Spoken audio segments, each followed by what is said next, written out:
नमस्कार दोस्तों, आज हमारा जो कपूर मेकिंग मशीन का जो न्यू मॉडल जो लॉन्च किया है गोदरेज मोटर के साथ, अभी आप देख सकते हैं। इसका लाइव डेमो करके दिखाने जा रहा हूँ कि किस तरह से टैबलेट वगैरह बन रहा है।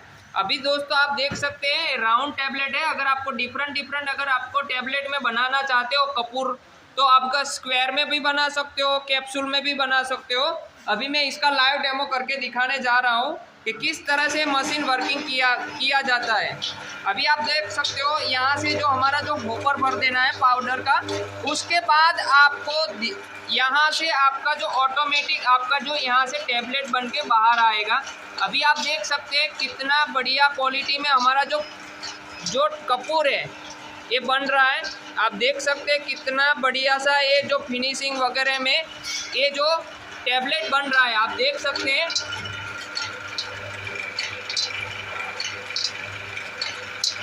तो दोस्तों इसी तरह ये कपूर मशीन के मार्फत आप डिफरेंट ये वगैरह टैबलेट बना सकते हो। अगर राउंड शेप में चाहिए, कैप्सूल में चाहिए, स्क्वायर में चाहिए, तो इसी मशीन के मार्फत आप डिफरेंट टैबलेट बना सकते हो।